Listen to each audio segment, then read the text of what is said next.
So this equation is also known as equation of state, right? Ideal gas equation. अच्छा, अब for example if you are talking about any gas और number of moles की जगह ना हम उसका formula भी रख सकते हैं. नंबर ऑफ मोल्स का फॉर्मूला क्या होता है? Mass divided by relative molecular mass RT. ये इक्वेशन इस फॉर्म में भी यूज कर सकते हैं. मतलब फर्स्ट फॉर्म जिसमें नंबर ऑफ मोल्स रखा हुआ है, सेकंड फॉर्म जिसमें मोल्स को रिप्लेस कर दिया मास ओवर mr से. अगर कोई गैस मॉलिक्यूल है, अगर कोई मोनोटॉमिक गैस है हीलियम, जैसे हमारी बात हुई थी हीलियम और आर्गन की, तो वैसे तो ये मोनोटॉमिक गैस हैं, they have atoms, but question में इनको भी वो मॉलिक्यूल्स कहता है, हीलियम मॉलिक्यूल, आर्गन मॉलिक्यूल. तो परेशान होने की बात नहीं है कि हीलियम का तो एक ही एटम है, तो मॉलिक्यूल के कह रहा है, कहते हैं उसको मॉलिक्यूल. अच्छा, इस इक्वेशन को ना मैं थोड़ा सा और रीअरेंज करूं. फॉर एग्जांपल जो वॉल्यूम है वो डिनोमिनेटर में राइट हैंड साइड पे ले जाएं तो वो हो जाएगा mass over volume, n R T over M R. M R को अलग कर दिया, तो mass over volume is what? Density. Density को रो के सिंबल से डिनोट करते हैं ना, तो this equation can also be written as in the form of rho R T over M R. M आर जिस भी गैस की बात चल रही है, ठीक है, उसका एम आर. तो ये थर्ड फॉर्म है इक्वेशन की, जिस फॉर्म में ये वाली इक्वेशन भी यूज हो रही होगी आपके पास. सही है.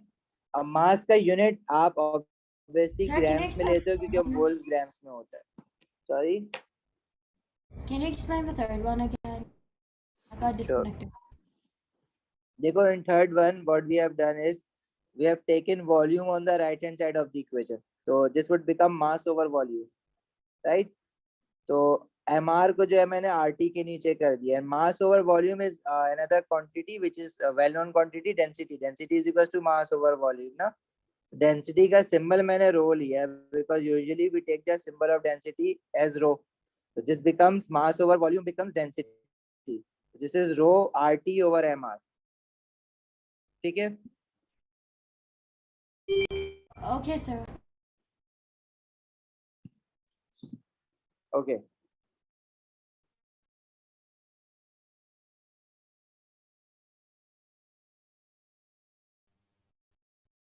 इस क्वेश्चन में पूछा हुआ था the general gas equation used to calculate the mr value. We can also find the mr of a gas if you know the pressure and volume of a gas and so on.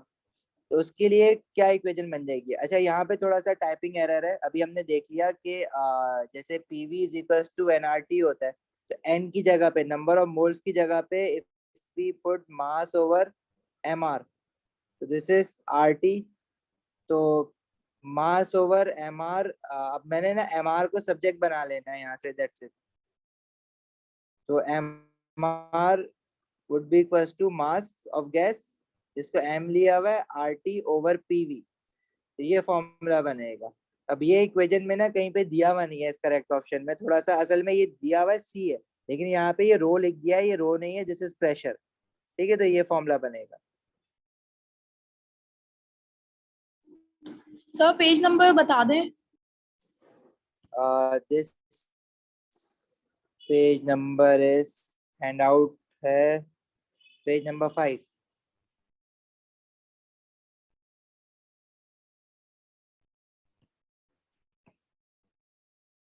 Okay sir, thank you.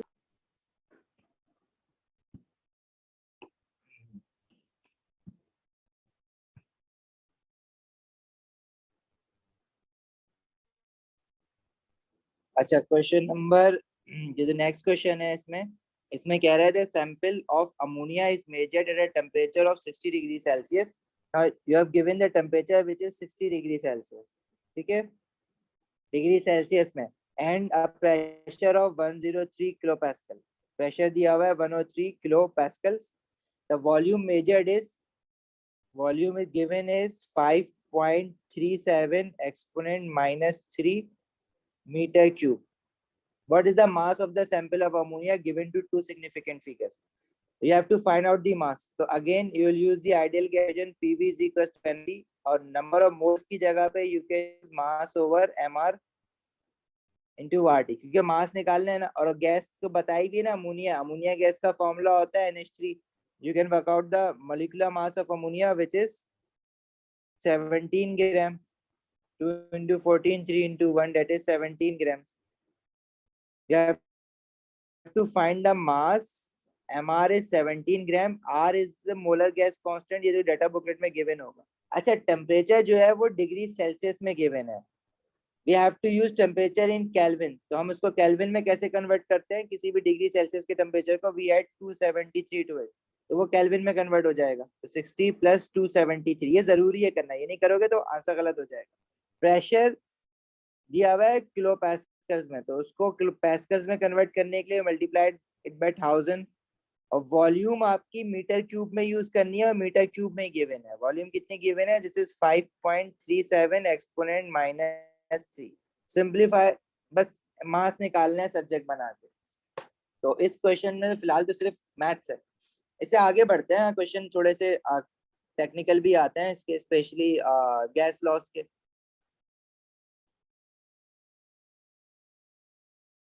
बढ़ जाए आगे.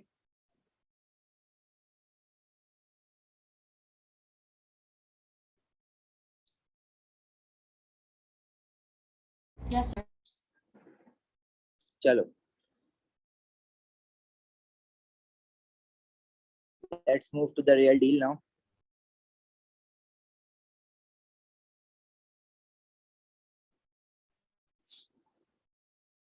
अच्छा, कुछ part इस chapter का पढ़ लिया है, कुछ रह गया, तो जो जो पार्ट हमने पढ़ लिया है हम उसके हिसाब से क्वेश्चंस करते जाते हैं.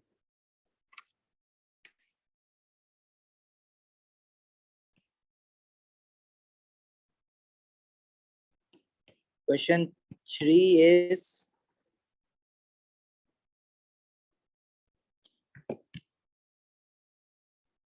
what is the volume of steam produced? Steam gas है.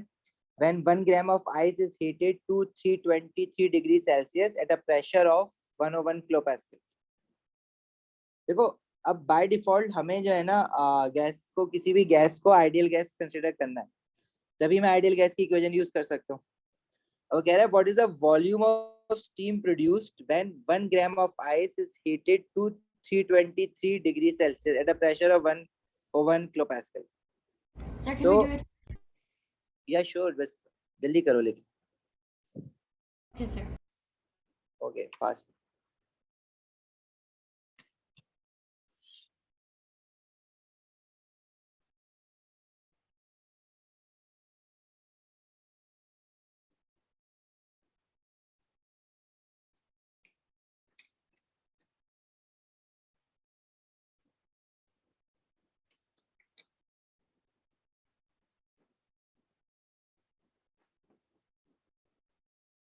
The formula is PV is equals to nRT, right? Pressure. चलो चलो करो, आंसर बता दो. सबका अगर सेम आ रहा है तो हम जल्दी से आगे बढ़ जाते हैं. Just calculation, nothing else.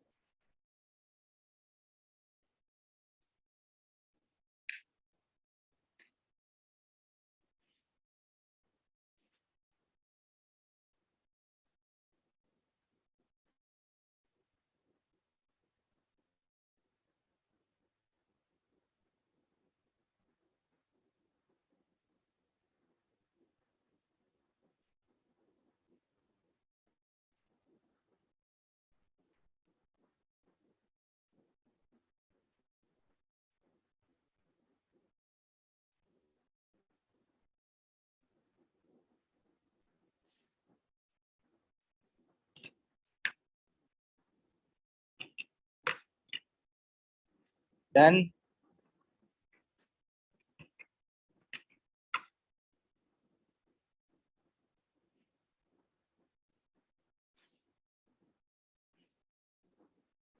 Okay, PV is equal to nRT लगाओ. एन की जगह मास ओवर एमआर. अच्छा, मास गया हुआ है 1 ग्राम, और एमआर ऑफ स्टीम है ना, steam is water, it's MR is 18 ग्राम. ठीक है, वाटर का एमआर होपफुली निकाल लोगे, 18 ग्राम. तो अब वॉल्यूम निकालना है. तो वॉल्यूम जो हम निकालेंगे ना वो आएगा आपका मीटर क्यूब में, क्योंकि इस फॉर्मूला में हमारे पास जो है ना वो वैल्यूज मीटर क्यूब में होती हैं वॉल्यूम की. तो the volume is in metre cube, but answers में डेसीमीटर क्यूब दिया हुआ है. तो कन्वर्जन याद रखना, बताई हुई थी फर्स्ट क्लास में कि 1 डेसीमीटर 1 मीटर क्यूब की अगर हम बात करें ना, तो 1 मीटर क्यूब है 1000 डेसीमीटर क्यूब, एक कन्वर्जन आपको ये याद रखनी है और दूसरी कन्वर्जन आपको ये याद रखनी है कि 1 metre cube has exponent 6 centimetre cube. ये दोनों कन्वर्जन यूज करनी पड़ेगी क्योंकि कभी कभार वॉल्यूम सेंटीमीटर क्यूब में होगा, आपको मीटर क्यूब में कन्वर्ट करना पड़ेगा। अभी मीटर क्यूब में आंसर आया, डेसीमीटर क्यूब में कन्वर्ट करना है तो उसको मल्टीप्लाई बाय 1000 कर दोगे, तो this will become 2.7 decimetre cube. ठीक है, आगे बढ़े। Sir, I'm getting 0.27. 0.2 देख लो ना, 7. कैलकुलेशन मिस्टेक की होगी कोई। Sir, I did temperature convert किया था, 0.1. किलो पैस्कल को पैस्कल में किया था। Yes, sir, I did. Still you are getting 0.2.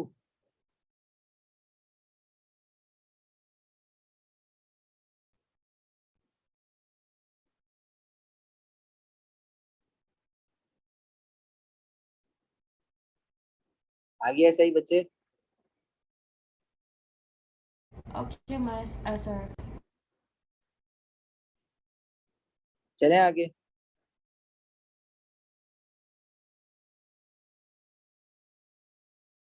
जी जरा, answer is C, C is right answer.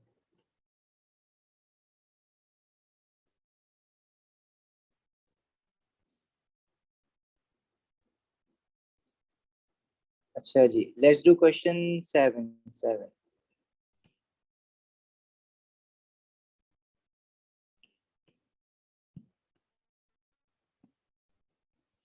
चलो, you have to identify the gas. They are saying the gas laws can be summarized in the ideal gas equation. We already know that.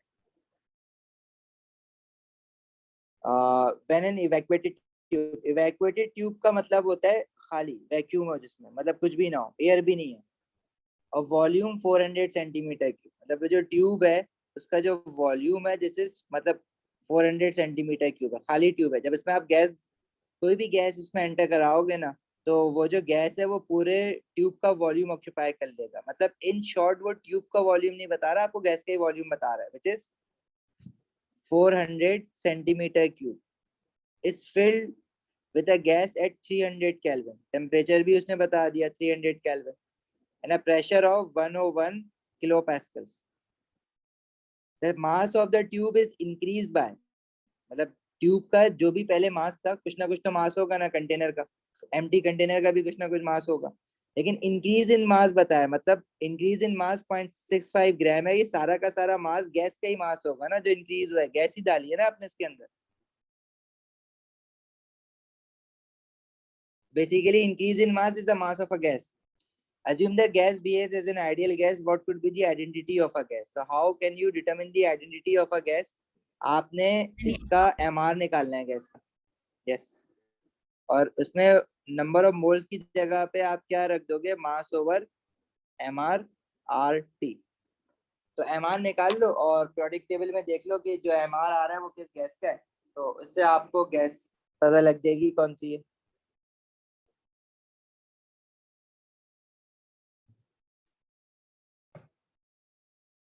Pressure kilo pascals में है, तो इसको pascals में convert करने के लिए you multiply it by 1000। अच्छा, volume given in centimetre cube, इसको मीटर क्यूब में कन्वर्ट करके रखोगे। और अभी मैंने बताया कि 1 मीटर क्यूब है एक्सपोनेंट 6 सेंटीमीटर क्यूब, तो सेंटीमीटर क्यूब को मीटर क्यूब में कैसे कन्वर्ट करेंगे? एक्सपोनेंट -6 कर दो, सेंटीमीटर क्यूब मीटर क्यूब में कन्वर्ट हो जाएगा। Mass of gas is 0.65, MR आपको निकालना है। आर की वैल्यू 8.314 है, अगर आपको याद ना हो तो वो डाटा बुकलेट में मिल जाएगी आपको फर्स्ट पेज पे। और टेम्परेचर जो है वो केल्विन में ही है, तो डायरेक्टली आप 300 केल्विन रख दोगे। इस work out the MR from here, कितना आ रहा है?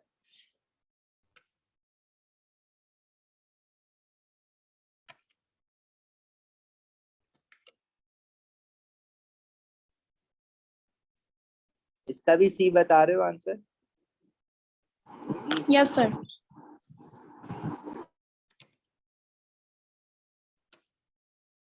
40 आ रहा है एमआर, 40। तो 40 क्रिप्टॉन का तो नहीं है। 40 MR किसका है?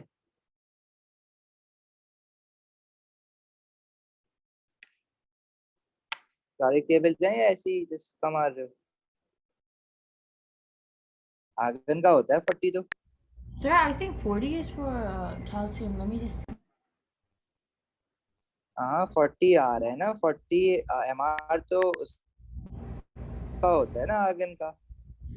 No, sir, 40 is calcium. I don't know why isn't it in the option. हाँ आप बेटा आर्गन का देखो, मैंने अभी बताया ना, आर्गन मोनोटॉमिक गैस है, लेकिन उसको हम मॉलिक्यूल भी कहते हैं। और इसका आप क्या कहते हैं, अब गैस है ना, कैल्शियम तो है ही नहीं इसमें, तो कैल्शियम का तो आप नहीं लोगे। 40.1 है कैल्शियम का, but again it is a gas ना, calcium is not a gas, option में भी नहीं है। उसके अलावा आपके पास जो ऑप्शन दिए हुए हैं, argon, helium, krypton, neon, all are group 18 gas. तो इसमें से 40 किसका है? 39.9 is around 40, right? So this is for argon. But sir, we're getting 40.1, and that's for calcium, like Uh, exact. okay, but is calcium given in your option? No, sir. And calcium is not a gas. Okay, so Yes, sir. obviously this is argon. Got it? Yes. 39.9 is of course almost 40. आप krypton तो नहीं ले सकते, उसका तो बहुत बड़ा है। सर ओ लेवल्स के पीरियोडिक टेबल में 40 गिवन है। हाँ, बट हम ओ लेवल का तो यूज नहीं करेंगे ना, 39.9 यूज करेंगे। सही है। आपने जब एमान निकालना है ना ए लेवल में, तो आपने ओ लेवल की वैल्यू नहीं यूज करनी है। अगर आप सल्फर का 32 यूज करोगे तो उसको मार्क्स पेनलाइज करेगा, आपने 32.1 ही यूज करना है। जब आप आर्गन का ए आर कहीं यूज कर रहे होगे क्वेश्चन में, तो आप 39.9 यूज करोगे, ठीक है, वरना वो मार्क्स काटेगा इसके।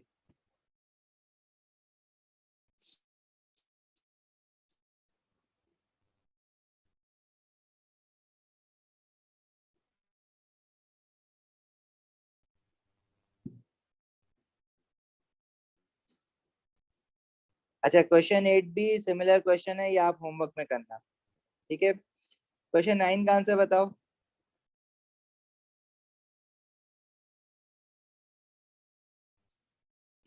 Which diagram shows the correct graph of PV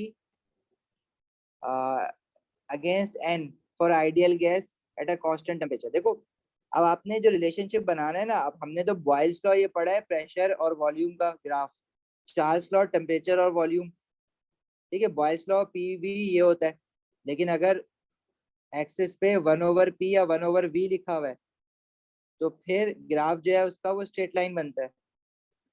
Charles law का temperature directly proportional to volume, लेकिन इसने ना यहाँ पे पीवी मिक्स मिला दिया है। तो मिलाने का क्या मतलब है, आप अगर आप आइडियल गैस इक्वेशन देखो तो that is PV is equal to nRT. अब अगर वो कह रहा है कि टेम्परेचर कांस्टेंट है और आर तो होता ही कांस्टेंट है, मोलर गैस कांस्टेंट, तो नंबर ऑफ मोल्स अगर गैस के चेंज करेंगे तो पीवी पे क्या फर्क पड़ेगा। तो अगर मैं ये देखूं तो पीवी आर टी जो है वो कांस्टेंट है ना, और नंबर ऑफ मोल्स को वेरिएबल किया हुआ है, तो PV is directly proportional to RT is constant, तो PV is directly proportional to number of moles। तो अगर y एक्सिस पे आप PV प्लॉट कर रहे हो और x एक्सिस पे आप N प्लॉट कर रहे हो, तो if they are directly proportional, मतलब y एक्सिस जो है वो डायरेक्टली प्रोपोर्शनल है x एक्सिस के, तो graph is a straight line, जैसे D में बनी हुई है। इसका answer would be D।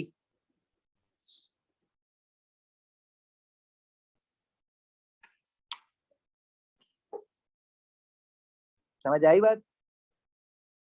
Yes, sir. अच्छा, क्वेश्चन 10 आप ऐसा होमवर्क करोगे, सिमिलर क्वेश्चन है जैसे अभी दूसरा होमवर्क दिया है ना।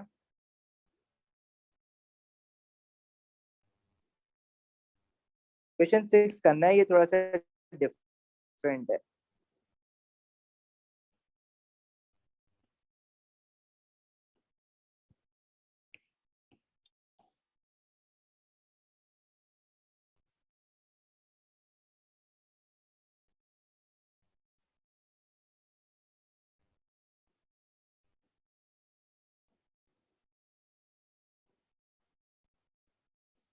अच्छा, क्वेश्चन 6 में कह रहा है flask x contains 5 decimetre cube of helium. हमारे पास एक फ्लास्क है दैट इज एक्स,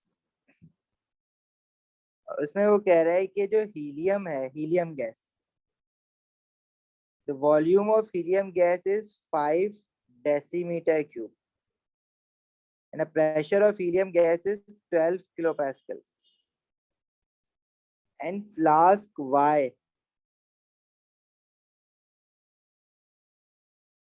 जिसमें गैस जो है वो नियॉन गैस है, the volume of neon gas is 10 decimetre cube और इसका जो प्रेशर है that is 6 kilopascals.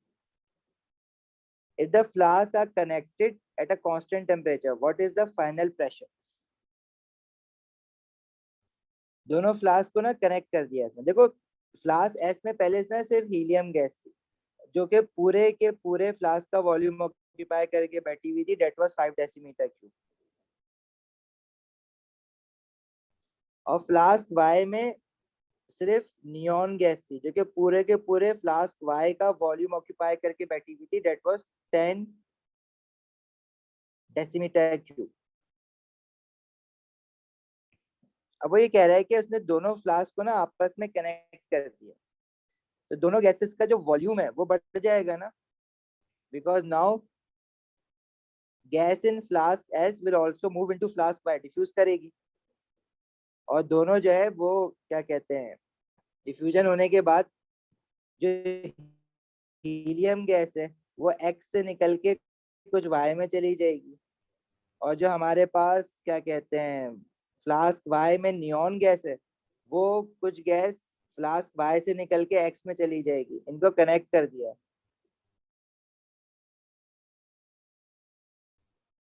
तो कुछ एटम्स या कुछ मॉलिक्यूल्स हीलियम के फ्लास्क एक्स से निकल के फ्लास्क वाई में चले जाएंगे।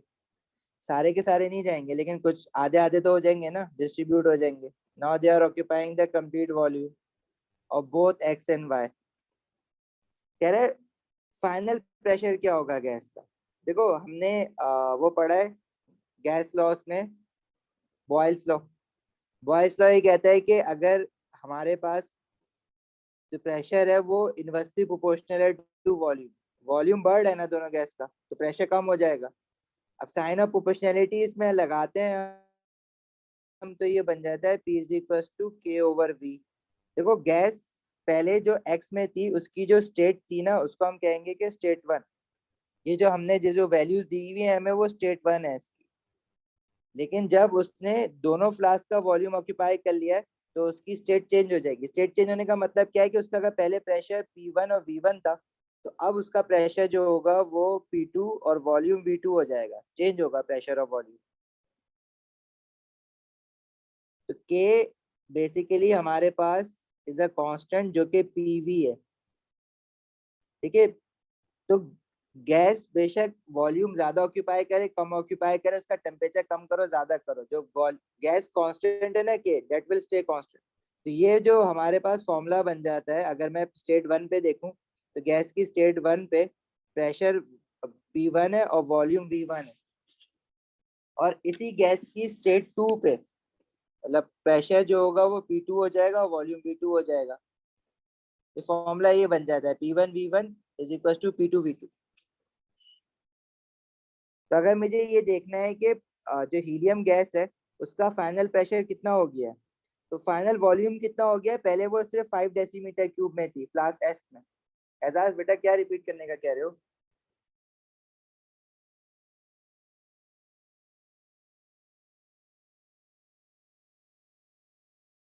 अच्छा, क्या मुझे ये बता सकते हो कि स्टेट 2 पे जब गैस आई है तो उसका वॉल्यूम कितना हो गया?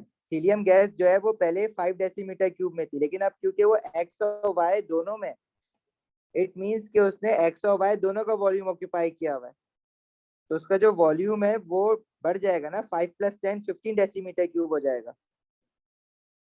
तो उसका फाइनल प्रेशर कितना हो जाएगा वो हम निकालेंगे P1 V1 P2 V2 करके।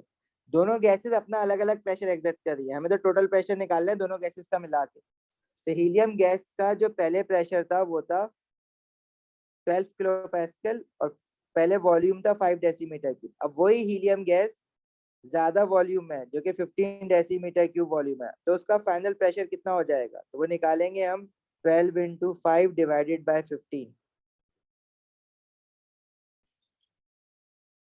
तो ये आ रहा है हमारे पास 4 किलो पैस्कल। तो ये 4 kilo Pascal pressure, final pressure जब दोनों गैसेस दोनों फ्लास्क में फैल गई हैं, तो ये हीलियम की वजह से जो प्रेशर आ रहा है वो 4 किलो पैस्कल आ रहा है। इसी तरह अगर मैं क्या कहते हैं, यही काम गैस वाई मतलब नियॉन के साथ भी करेंगे। तो नियॉन का पहले प्रेशर 6 किलो पैस्कल था, वॉल्यूम 10 डेसीमीटर क्यूब था। अब नियॉन भी जो है ना, वो हमने क्या करा है, दोनों कंटेनर में वॉल्यूम ऑक्यूपाई कर रहा है दोनों कंटेनर का। तो पहले इसका वॉल्यूम था प्रेशर था 6 किलो पैस्कल और वॉल्यूम था 10 डेसीमीटर क्यूब। अब इसका प्रेशर कितना हो जाएगा जबकि इसका वॉल्यूम भी 15 डेसीमीटर क्यूब हो गया है? तो ये आ जाएगा 6 इंटू 10 डिवाइडेड बाय 15।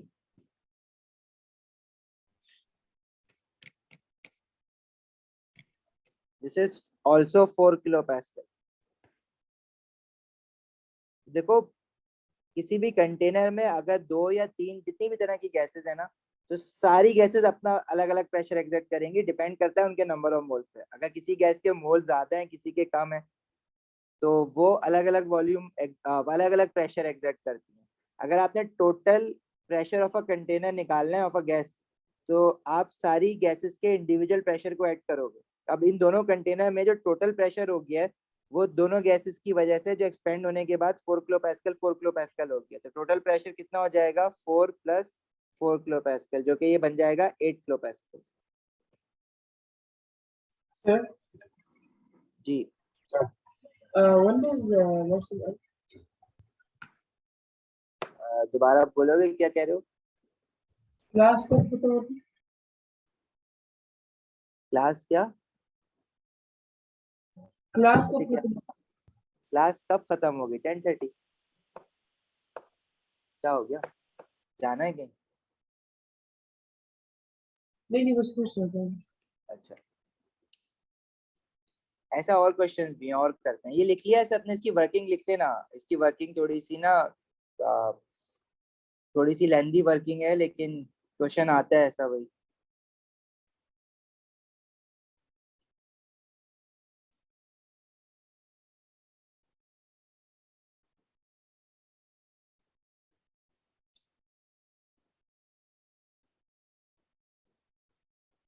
लिख लिया है, हटा आगे बढ़ा जाऊं मैं?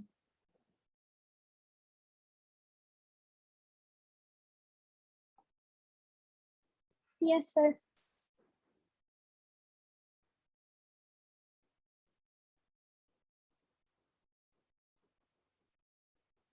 Sir, can you explain this question one more time? I didn't get it. मैं ऐसा एक दूसरा क्वेश्चन करवा दूं? Okay, sir.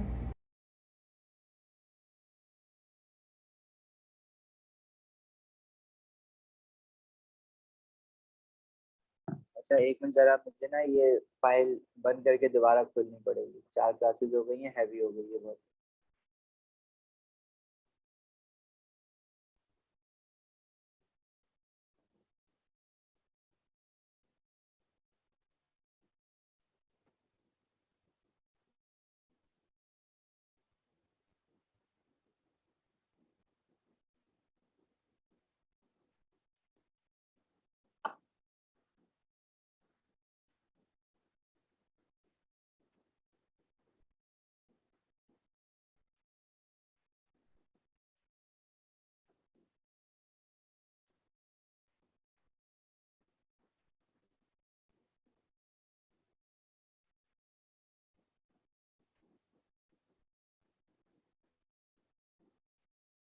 अच्छा, let me find similar question.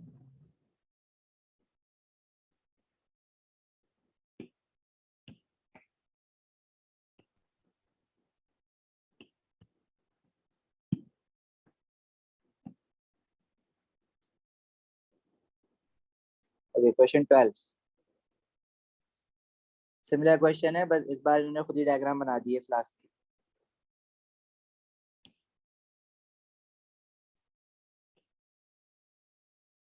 Now they are saying M contains helium gas at a pressure of 20 degree Celsius. और मतलब इसमें हीलियम गैस है, प्रेशर इसका गिवन है जिसको मैं P1 लूंगा, सॉरी टेम्परेचर गिवन है, टेम्परेचर इज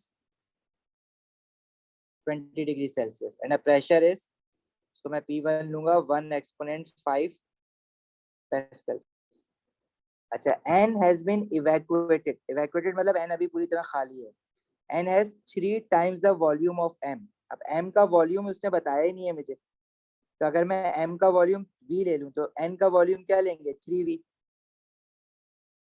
फिर कह रहा है in an experiment the valve is open and the temperature of the whole apparatus is raised to 100 degree Celsius, what is the final pressure of the system. मतलब देखो इसमें दो gas law साथ लगेंगे, पहले तो they have let the gas to expand, तो helium gas जो है वो पहले सिर्फ कंटेनर M के अंदर थी, जब इन्होंने टैप ओपन करा है तो वो हीलियम गैस जो है वो दोनों कंटेनर में स्प्रेड आउट हो जाएगी, फैल जाएगी, तो उसका वॉल्यूम बढ़ जाएगा।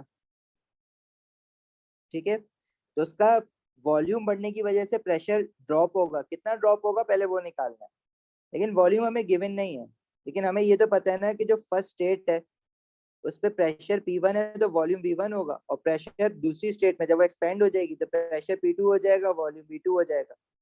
ये बॉयल्स लॉ से जब हम निकालते हैं रिलेशनशिप, तो pressure is 1 exponent 5 pascal, volume पहले M में था, सिर्फ M में थी ना हीलियम, तो उसका वॉल्यूम V था, तो हम V ले लेते हैं यहाँ पे। अच्छा, अब एक्सपेंड होने के बाद P2 कितना हो जाएगा प्रेशर, जबकि वॉल्यूम जो है वो 3 टाइम्स हो गया 3V। तो यहाँ से we can work out P2, क्योंकि V और V तो कैंसिल आउट हो जाएगा ना, तो P2 would be 1 exponent 5 divided by 3,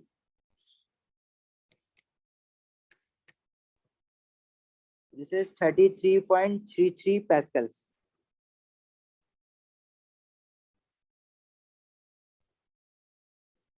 सही है, वॉल्यूम एक्सपेंड होने की वजह से जो उसका प्रेशर हो गया है, अच्छा 33.33 नहीं है, सॉरी एक्सपोनेंट 3 भी आएगा, 33.33 एक्सपोनेंट 3 पास्कल्स। तो वॉल्यूम एक्सपेंड होने की वजह से जो प्रेशर हो गया वो 33.33 पास्कल्स हो गया। यहाँ तक बात समझ आई सबको? Yes, sir.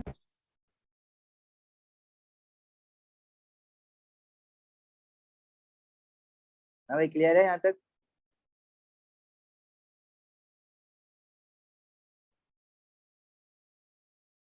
अच्छा, अब उसने कहा कि टैप ओपन करने के बाद the valve is open and the temperature after valve is opened, the temperature of the whole apparatus is raised to 100 degrees Celsius. Now they have increased the temperature.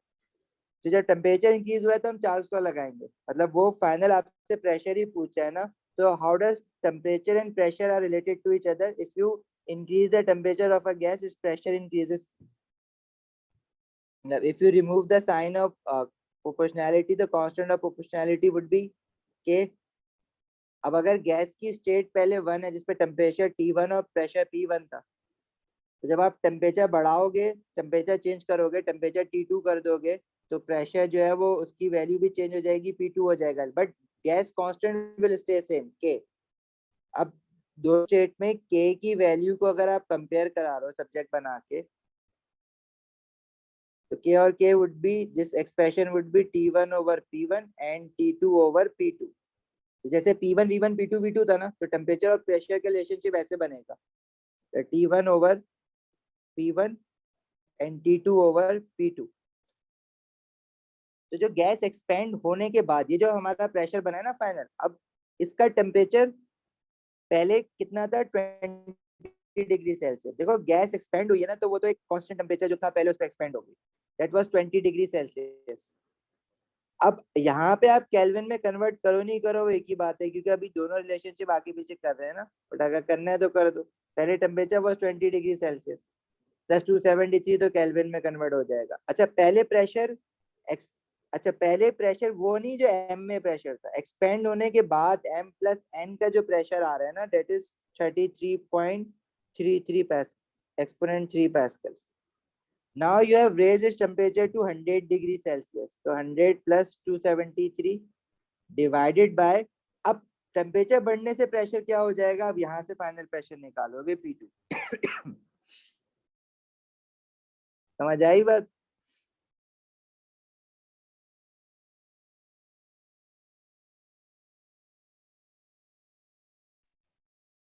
कितना निकल रहा है?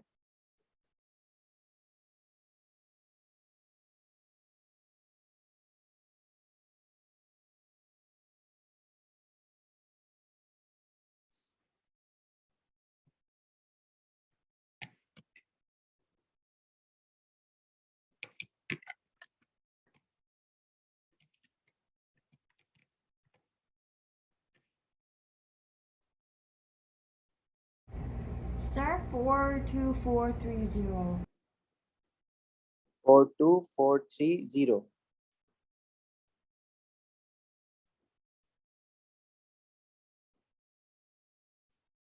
एक्सपोनेंट कुछ नहीं आ रहा. No, sir. Sir, it's B in that case. नहीं, you're not getting exponent 4.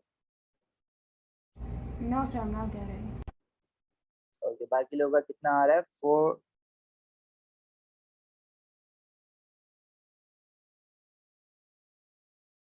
Four two four three zero. Okay, it is 4.2 exponent 4 now.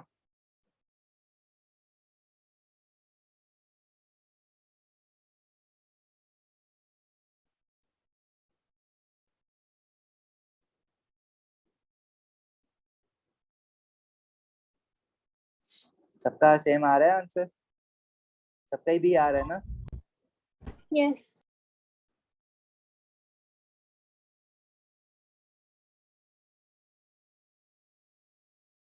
समझ आ गया? आई थिंक मैंने ये उल्टा लिख दिया है. अच्छा, मैंने ये गलत लिख दिया है.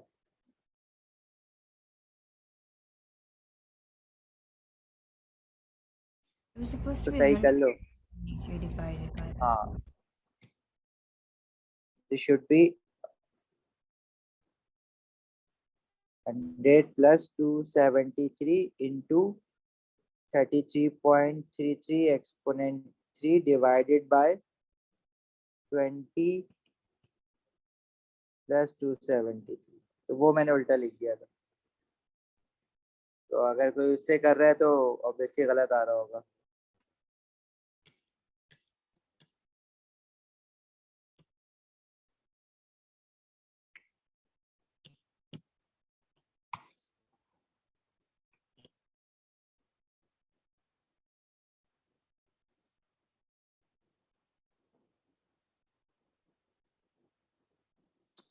चलें आगे बढ़े.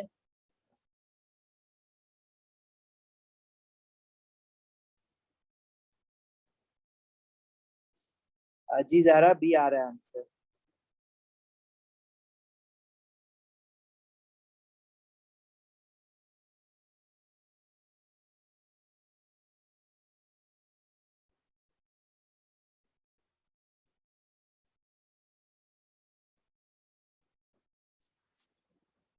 Yes, sir, I understand.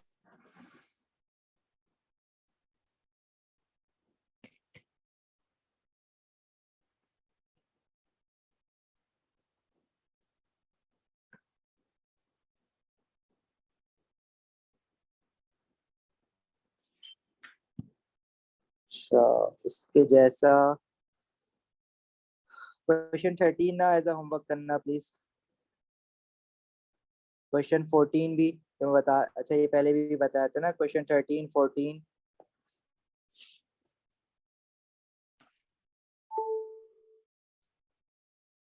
Similarly question 17 as a homework करना. क्वेश्चन 20 और क्वेश्चन 22,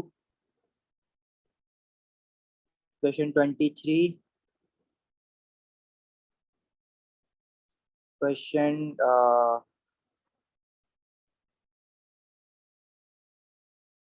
क्वेश्चन 25 बहुत इजी क्वेश्चन है, straight forward.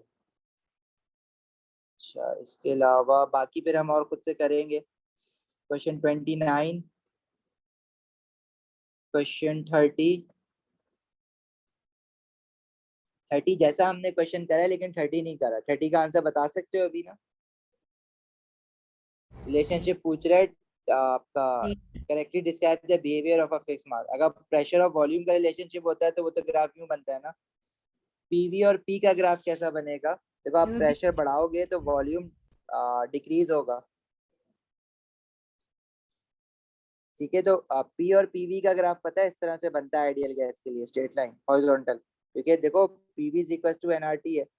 If you are studying the relationship between product PV and V, if you are increasing the pressure, तो pressure increase हो रहा है तो volume decrease भी हो रहा है। तो ये जो प्रोडक्ट है ना, ये आइडियल गैस के लिए सेम रहता है, ठीक है। क्योंकि P is equal to K over V है ना, तो K गैस कांस्टेंट है। सो कांस्टेंट कांस्टेंट इसी वजह से कहते हैं ना कि सेम रहेगा, जब प्रेशर बढ़ाओगे तो वॉल्यूम डिक्रीज होगा।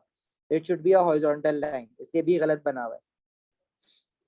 सी में दिया हुआ है वॉल्यूम अगर इंक्रीज करोगे तो पीवी पे, प्रोडक्ट पे क्या फर्क पड़ेगा, ठीक है। अगर अगर आप टेम्परेचर आपने कांस्टेंट रखा हुआ है, अगर आप वॉल्यूम इंक्रीज कर रहे हो, तो जैसे पी और पीवी का ग्राफ है, तो अगर वॉल्यूम इंक्रीज करोगे तो प्रेशर भी इंक्रीज होगा गैस का, तो वो भी ऐसे हॉरिजॉन्टल लाइन बनेगी।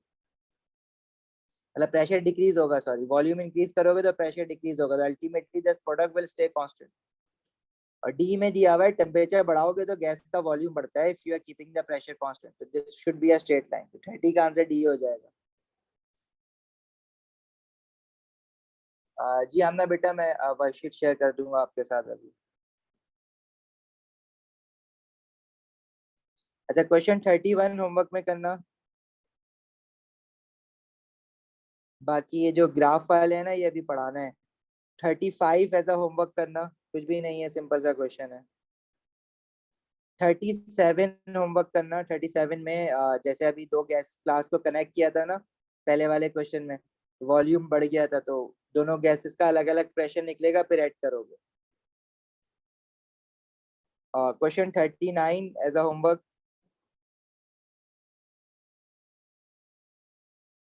क्वेश्चन 41 होमवर्क में करना है। क्वेश्चन 42 होमवर्क में करना है। 42 सिंपल सा क्वेश्चन है, बस इसमें assumptions पूछी हुई हैं कि molecules move without interacting with one another except for collisions। अब no interaction का मतलब ये है कि उनके बीच में intermolecular forces नहीं है, तो ये स्टेटमेंट सही लिखा हुआ है। intermolecular forces are negligible, वो भी वही बात है कि obviously negligible है। और intermolecular distances are much greater than the molecular size। मतलब ये असल में वाली assumption है कि gas volume of particle is negligible as compare to the volume they occupy, ठीक है। मतलब गैस मॉलिक्यूल्स के बीच में जो डिस्टेंस है वो बहुत ज्यादा होता है। Reason because they are moving far apart from each other ना, in randomly in all direction. तो ये 1 2 3 तीनों स्टेटमेंट सही है।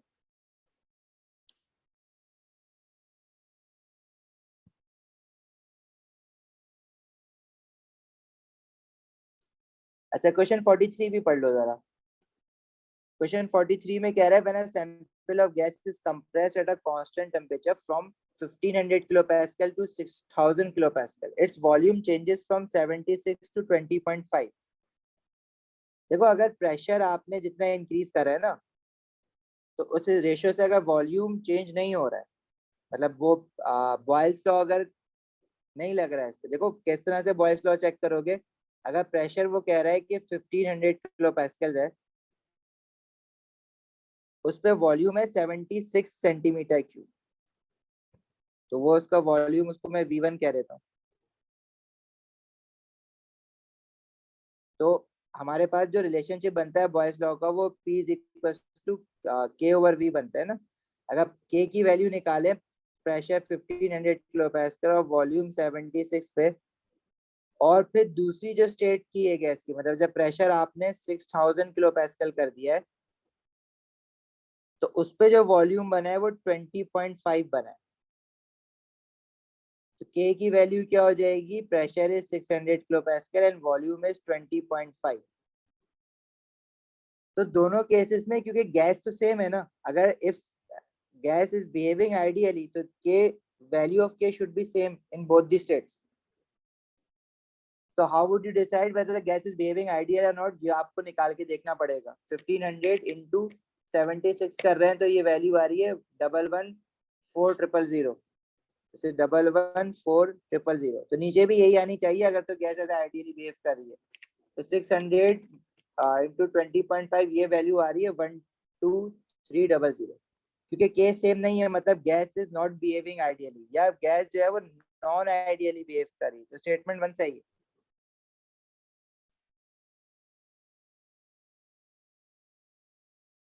सही है।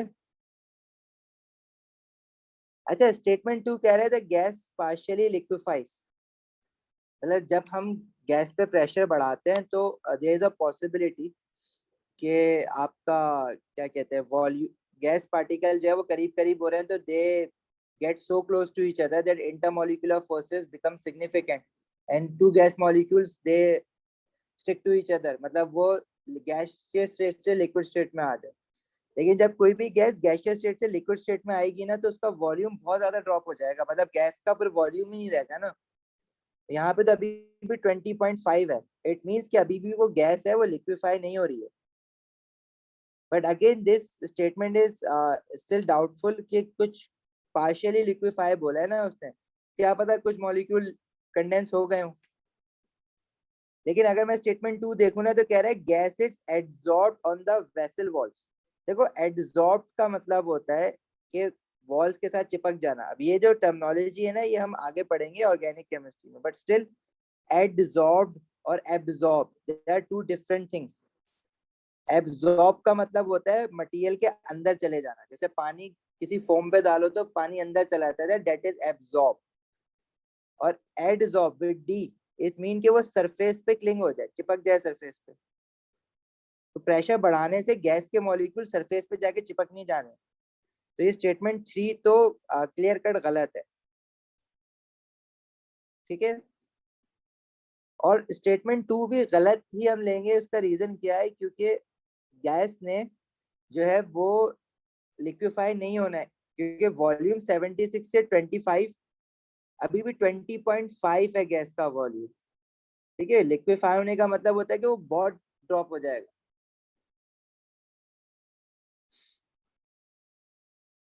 सही है, तो इसका आंसर सिर्फ 1 होगा। तो जब भी 1 आंसर होता है तो हम डी ऑप्शन सिलेक्ट करते थे। तो जो की बताई है ना आपको।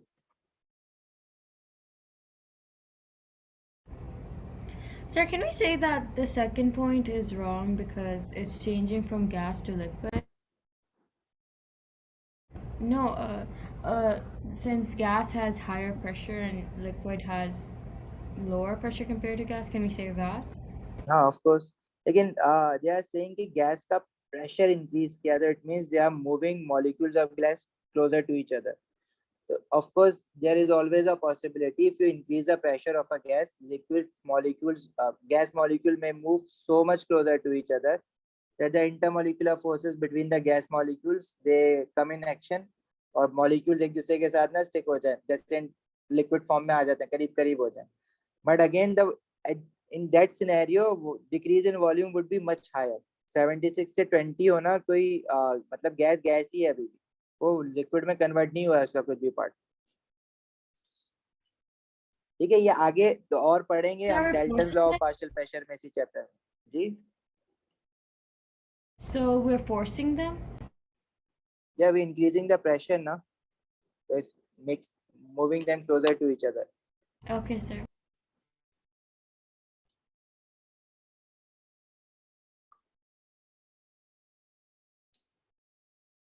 ठीक है, अच्छा बाकी जो होमवर्क बताया ना वो जरूर करना। बाकी ये चैप्टर रहता है, अभी नेक्स्ट क्लास में हम इसमें कुछ और चीजें पढ़ेंगे तो फिर इसके कुछ क्वेश्चंस हैं वो और करना है। अच्छा दैट्स इट। जहरा बेटा